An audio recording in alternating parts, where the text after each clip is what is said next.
오늘 지금 이 시간은 시간적으로 따지면 예수님께서 무덤 속에 들어가 계시는 시간입니다. 유대인들의 하루와 우리가 생각하는 하루는 그 시작이 다릅니다. 우리는 이제 아침이 되면은 하루가 된다라고 생각을 합니다. 그래서 사실 자정이 끝나고 나서 그 이튿날 이제 이렇게 됩니다. 유대인들은 저녁이 되면 그 다음 날이 되는 겁니다. 저녁이 되면 하루가 시작이 됩니다. 예수님이 십자가에 달리신 그 상황 속에서의 사건, 그 상황을 기록한 말씀이 오늘 우리가 읽은 이 말씀인데, 이 말씀 예수님께서 머리를 숙이시고 영원히 떠나가시니라. 이때가 아마 오후 한 3시 정도가 되었을 겁니다. 그러니까 예수님께서 십자가에 달리신고 나서 정오부터 오후 3시 정도까지 하늘이 캄캄해집니다. 해가 빛을 잃고 하늘이 어둠 속에 깔리게 됩니다. 그리고 오후 3시경 예수님께서 십자가에 돌아가십니다. 아마 십자가에 달리신 시간은 조금 더 오전이었을 것 같습니다. 그래서 예수님께서 십자가에 달려 계신 시간은 사실 그렇게 오랜 시간은 아니었지만, 예수님은 다른 죄수들과 좀 다르게 로마 군인들에게 채찍을 굉장히 많이 맞으면서 이미 예수님은 목요일 밤에 붙잡혀서 목요일, 금요일 새벽이 되도록 계속해서 신문을 당하시고 재판을 받으시고, 그 가운데에 이제 로마의 군인들에게 채찍을 맞으시면서 굉장히 심신이 약해진 상태였습니다. 그래서 예수님께서는 몸도 굉장히 약해진 상태에서 십자가에서 굉장히 빨리 운명하셨습니다. 오후 3시쯤 운명하셨는데, 문제는 그 다음 날이 안식일입니다. 그 다음 날이 안식일이기 때문에, 안식일이고 유월절이기 때문에 안식일에는 유대인들이 어떤 일을 할 수가 없습니다. 움직일 수가 없습니다. 그럼 그렇다면 예수님의 이 시신을 십자가에 그대로 둬야 되느냐? 이것도 그럴 수가 없습니다. 그러니 어떻게 하느냐? 예수님의 십자가에 달린 그 시신을 안식일이 되기 전에, 저녁이 되기 전에 빨리 아리마대 요셉이 와서 예수님의 시신을 달라고 해서 자기가 이제 죽으면은 들어가려고 했던 그 무덤에 예수님의 시신을 이렇게 안치를 하게 되었습니다. 그리고 안식일을 맞이하게 됩니다. 그러니까 유대인의 시간으로 보면은 지금 이 시간은 안식일의 시간이라고 볼 수 있습니다. 안식일이라고 볼 수 있습니다. 오늘 우리가 읽은 이 말씀을 통해서 예수님은 지금 이제 무덤에 계시지만 십자가에 달리셨던 그 시간과 그 전후에 있었던 이 사건들, 몇 가지 사실들을 살펴보면서 오늘 우리 주님께서 십자가에서 이루신 사랑이라는 제목으로 하나님의 말씀을 잠시 생각을 해보겠습니다. 이 말씀에 보면 빌라도가 이렇게 기록을 합니다. 19절에 보니까 빌라도가 패를 써서 십자가 위에 붙이니, 예수님이 달린 십자가 위에 붙이니 거기에 나사렛 예수 유대인의 왕, 나사렛 예수 유대인의 왕 빌라도가 이렇게 붙인 것입니다. 그런데 빌라도가 이것을 붙이는데, 이 나사렛 예수 유대인의 왕이라고 하는 말을 히브리 말, 그 다음 로마 말, 그 다음 헬라 말, 3가지의 언어로 이 말을, 패를 기록을 해서 붙였습니다. 무슨 뜻입니까? 빌라도의 보고서라고 하는 그 문서가 한때 우리 한국 기독교계에 상당히 유행했던 적이 있습니다. 빌라도의 보고서 그 내용 안에 보면 빌라도는 그 예수님을 이 예루살렘에 붙잡혀 왔을 때 그때 예수님을 처음 만난 거죠. 그 이전에 예수라는 사람에 대해서는 들었으나 예수님을 만나서 대화해 본 적은 처음입니다. 그런데 빌라도는 예수님을 만나서 그 총독으로서 예수님을 신문하고 재판을 하면서 예수님에게서 십자가에 달릴 만한, 사형에 해당할 만한 그런 죄가 없다는 것을 발견합니다. 그런 죄가 없다는 것을 발견합니다. 그러면 어떻게 이 빌라도를 통해서 예수님이 십자가에 달리게 되는가?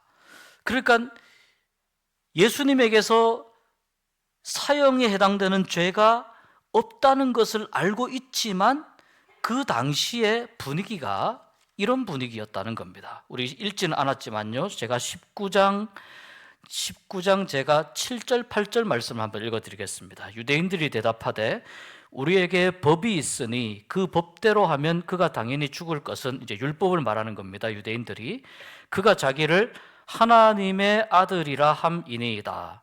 빌라도가 이 말을 듣고 더욱 두려워하여, 그러니까 빌라도가 유대인의 총독으로 로마에서 파견을 받아서 총독으로 지금 예루살렘에 와서 치안과 질서와 모든 행정적인 그 수장으로서 그런 것들을 담당을 하고 있지만, 지금 유대인들이 밑에서부터 말하자면은 일종의 그 밀란이 일어날 것 같은 그런 분위기가 계속해서 올라오고 있는 겁니다. 빌라도가 예수님하고 이야기를 해봐도 예수님은 십자가에 달릴 만큼 그런 죄를 지으신 분이 아님에도 불구하고 계속해서 유대인들이 예수를 십자가에 못 박아라, 계속 예수를 십자가에 못 박아라. 그러니까 심지어는 이렇게까지 이야기하는 겁니다. 빌라도는 예수님을 풀어주려고 했습니다. 빌라도는 예수님을 풀어주고 바라바라고 하는 그 죄수를 십자가에 못 박으려고 했습니다. 그런데 유대인들이 이렇게 이야기하는 거예요. 유대인들이 소리를 질러서 이 사람을 놓으면 가이사의 충신이 아닙니다. 유대인들이 예수를 풀어주면 당신은 가이사, 로마 황제를 말하는 겁니다. 당신은 로마 황제의 충신이 아닙니다 라고 빌라도를 어떻게 하는 겁니까? 압박을 하는 겁니다. 자기를 왕이라고 했습니다. 예수는 자기가 왕이라고 했습니다. 왜? 자기가 하나님의 아들이라고 이야기했기 때문에 예수는 자기가 왕이라고 이야기했습니다. 그래서 결국 이 빌라도의 법정에서 어떤 죄를 예수님에게 만들어서 하냐면은 15절에 이렇게, 19장 15절에 그들이 소리 지르되 없이 하소서 그를 십자가에 못 박게 하소서. 자 보세요. 빌라도가 이르되 내가 너희 왕을 십자가에 못 박으랴. 빌라도가 하는 말입니다. 내가 너희 왕을 십자가에 못 박으랴. 대제사장들이 대답하되 가이사 외에는, 로마 황제 외에는 우리에게 왕이 없나이다. 그러니까 예수님이 뭐에 해당이 된다는 겁니까? 반역죄에 해당이 된다는 거예요. 예수님이 유대인의 왕, 이 이야기는 이미 예수님이 탄생하실 때부터 있었던 이야기거든요. 예수님이 유대인의 왕으로 오셨다는 것은 탄생하실 때부터 있었던 이야기이고, 예수님께서 모든 유대인들이 정말 우리의 왕이 되어 주십시오라고 예수님의 능력을 보고 예수님의 권능을 보고 그렇게 실질적인 왕으로 예수님을 추대를 해서 우리를 이스라엘 독립국가를 만들자고 그렇게 유대인들이, 그 무리들이 예수님을 그렇게 이야기를 할 때에도 예수님은 뭐라고 하셨습니까? 내가 원하는 나라는 이런 나라가 아니라고 말씀하신 거예요. 내가 완성할 나라, 내가 이루어갈 나라는 이런 땅에 보이는, 눈에 보이는 나라가 아니다. 내가 처음부터 끝까지 이야기한 나라가 무슨 나라냐? 하나님의 나라가 아니냐. 하나님의 나라다. 당연히 하나님의 아들이기 때문에 당연히 내가 만왕의 왕이지만, 그러나 예수님은 만왕의 왕으로서 이 땅에 오셨지만, 하나님의 아들로서 오셨지만, 예수님께서는 로마에 반역을 행할 그 어떤 일도 하시지를 않으셨다는 거예요. 그런데 이 빌라도의 법정에서 빌라도는 계속 예수님을 놓아주려고 합니다. 유대인들이 처음에는 예수님이 신성 모독이어서 우리의 율법에 의하면 예수님은 죽어야 됩니다, 그거 가지고는 부족하다, 그거 가지고는 안 된다라고 하니, 뒤에 이 유대인들이 다시 예수님을, 그러면 이 예수가 자기가 왕이라고 했고 로마 황제에 반역하려고 했습니다. 그러니 반역죄로 예수님을 십자가에 못 박아야 됩니다. 이렇게 해서 예수님이 십자가에 못 박힙니다. 이 과정 가운데에서 빌라도가 로마 황제에게 보냈던 보고서가 빌라도의 보고서라고 하는 문서가 있습니다. 그 문서 안에 보면은 빌라도는 예수님에게서 굉장히 복잡한 감정을 느꼈던 것 같습니다. 유대인들이 이야기하는 것처럼 그런 죄인이 아니라는 것을 빌라도는 예수님에게서 많이 느꼈습니다. 그러나 정치적으로 지금 이렇게 상황이 흘러가는 상황 속에서 결국 예수님을 십자가에 못 박도록 빌라도가 더 이상 나는 여기서부터는 책임지지 않겠다라고 하고 자기의 손을 씻고 내어줍니다. 그러나 예수님을 십자가에 못 박았을 때 오늘 우리가 읽은 말씀처럼 정말 저 예수는 유대인의 왕이라고 빌라도가 생각했던 것 같습니다. 그러니 오늘 말씀에 보니까 나사렛 예수 유대인의 왕이라고 하는 이 명패를 히브리 말로, 유대인들이 읽을 수 있잖아요, 로마 말로, 로마 사람들이 읽을 수 있잖아요, 로마 군인들이, 헬라 말로, 거기 이스라엘 외에 전 지역에서 온 다양한 헬라 말을 쓰는 사람들, 그러니까 예루살렘에 온 거의 모든 사람들이 다 읽을 수 있는 그 말로 거기에다가 나사렛 예수 유대인의 왕이라는 명패를 붙인 것입니다. 그런데 제사장들이 빌라도에게 가서 뭐라고 이야기하냐면, 유대인의 왕이라고 쓰지 마십시오. 유대인의 왕으로 우리는 인정한 적이 없습니다, 예수를. 자칭 유대인의 왕이라고 쓰십시오. 자칭 유대인의 왕이라고 쓰십시오. 그러니까 빌라도가 나는 내가 쓸 것을 썼다. 쓸 것을 썼다. 나는 내가 느낀 대로, 너희들이 뭐라고 이야기하건 나는 내가 이 예수에게서 느낀 대로 나는 그것을 써서 붙였다라고 빌라도가 이야기합니다. 물론 빌라도는 우리가 사도신경 고백할 때마다 빌라도에게 고난을 받으사, 빌라도에게 고난을 받으사, 맞는 말씀이죠. 빌라도가 유대 총독이었기 때문에 그 빌라도 휘하에 있던 많은 군병들이 채찍을 가지고 예수님을 얼마나 세게 때렸으며 가시관을 씌웠으며 얼마나 많은 군인들이 예수님을 희롱하고 조롱하고 십자가를 지어서 그 십자가형을 처형했던 사람들이 누굽니까? 로마 군인들이지 않습니까? 그러니 빌라도에게 고난을 받은 것입니다. 예수님께서 왜 만왕의 왕으로 이 땅에 오셨는데 왜 예수님께서 빌라도에게도 유대인들에게도 그 어느 누구에게도 가급적이면 말씀을 아끼시고 가급적이면 침묵하시고 참으시면서 왜 예수님께서 십자가의 고통과 고난을 그대로 받으셨겠습니까? 두 가지 이유가 있습니다. 하나는 우리가 너무나 잘 아는 것처럼 우리를 너무나 사랑하시기 때문에, 우리를 사랑하시기 때문에 이런 겁니다. 예수님이 죽지 않으시면 우리가 살 수 있는 방법이 없습니다. 단지 그 이유 때문입니다. 예수님이 죽지 않으시면 우리가 구원받을 방법이 없습니다.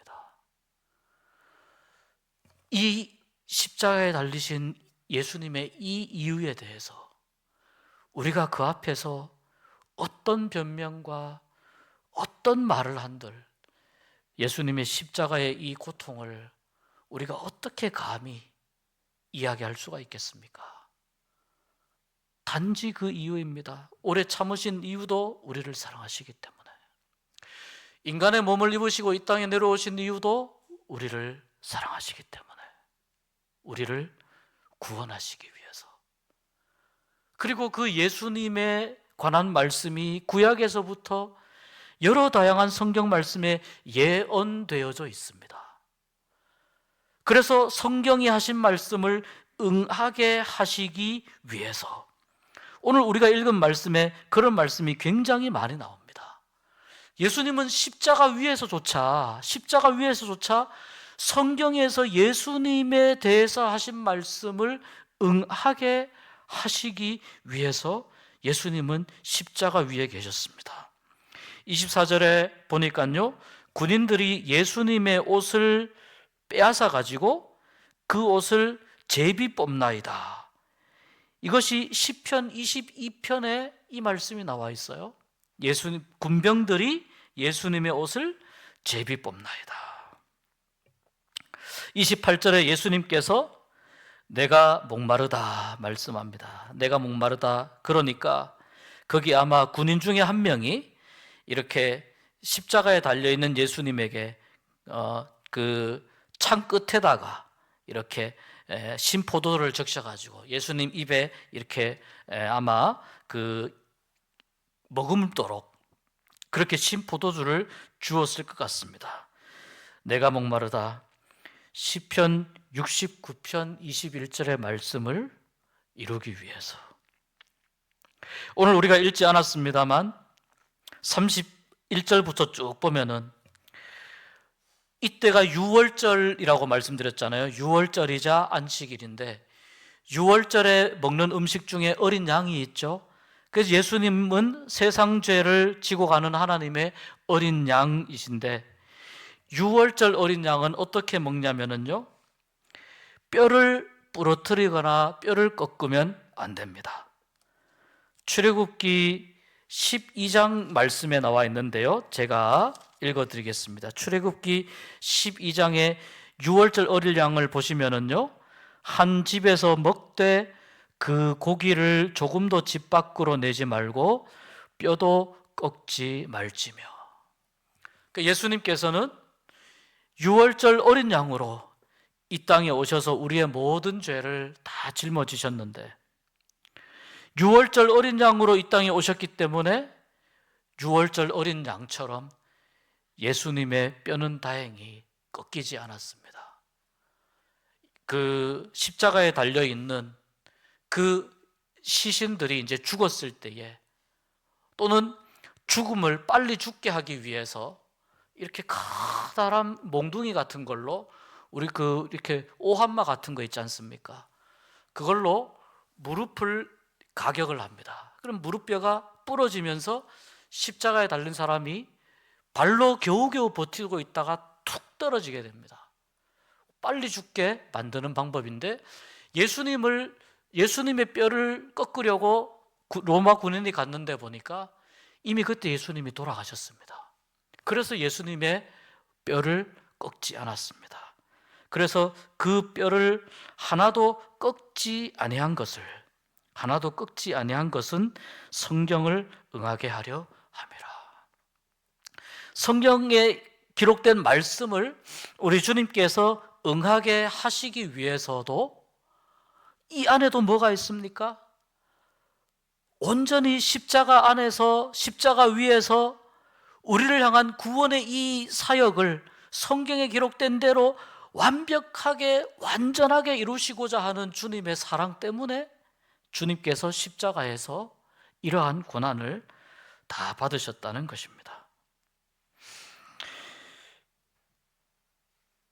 어느 선교사 이야기를 하고 같이 기도하도록 하겠습니다.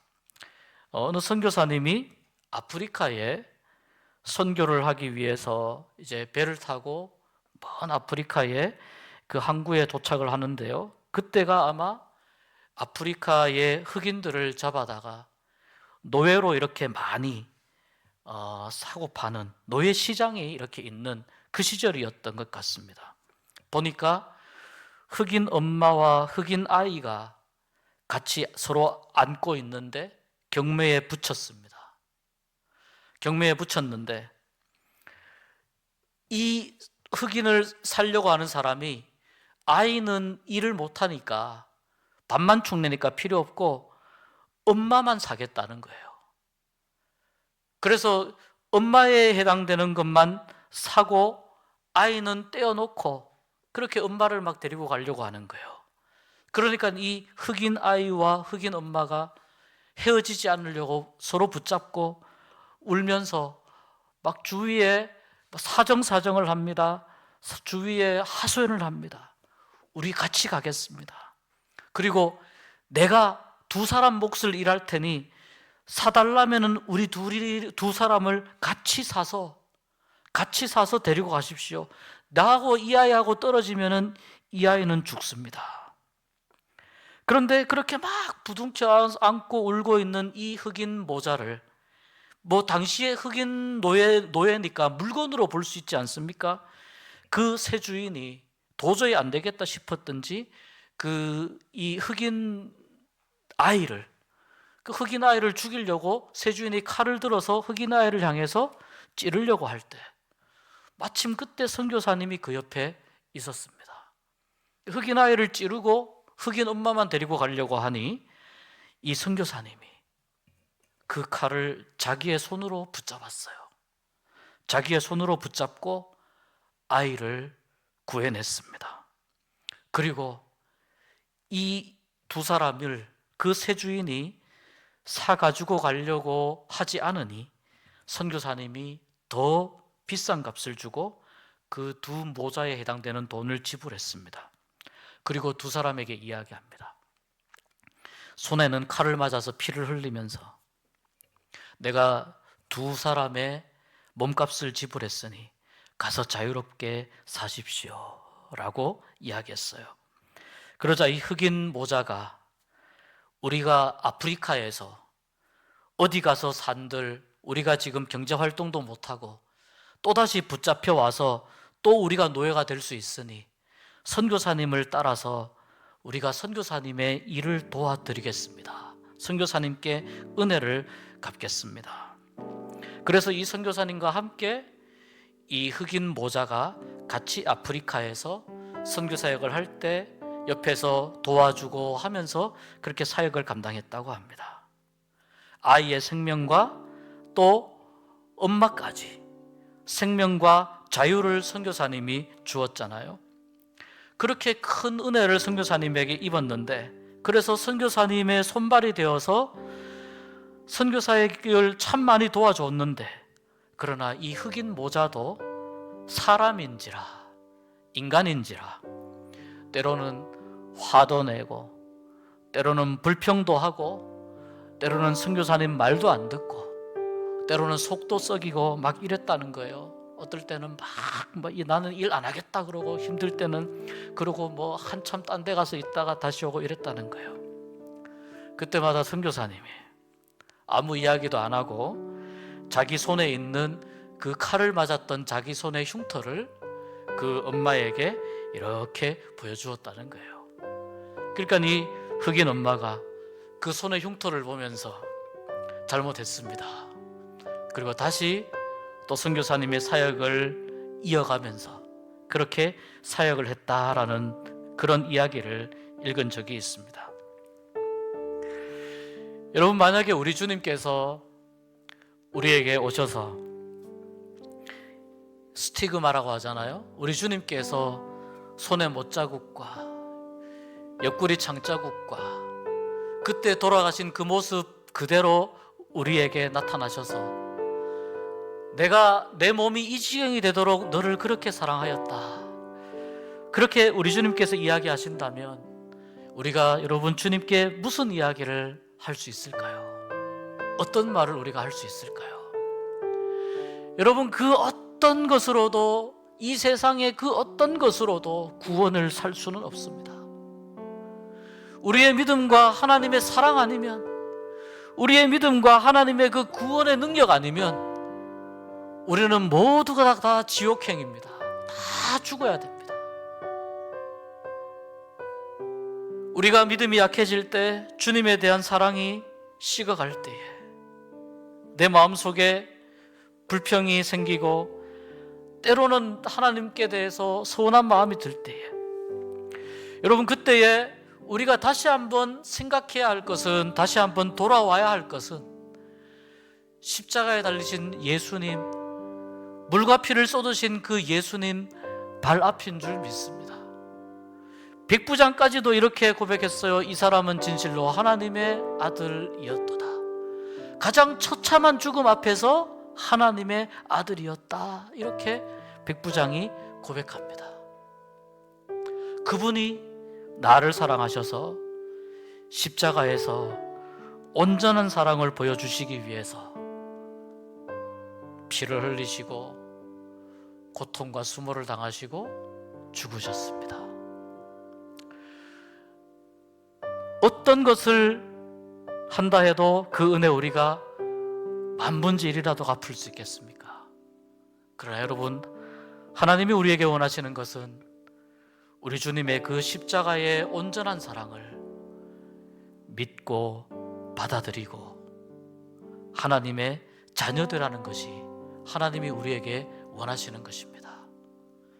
십자가의 은혜와 십자가의 능력만이 우리로 하여금 믿음으로 살아가게 할 줄 믿습니다. 오늘 이 시간 우리의 마음 가운데에 주님의 십자가 보혈이 흐르는 시간이 되기를 소원합니다. 십자가로 살겠습니다. 주님의 은혜와 주님의 사랑으로 살겠습니다. 우리 함께 찬양하고 기도하도록 하겠습니다.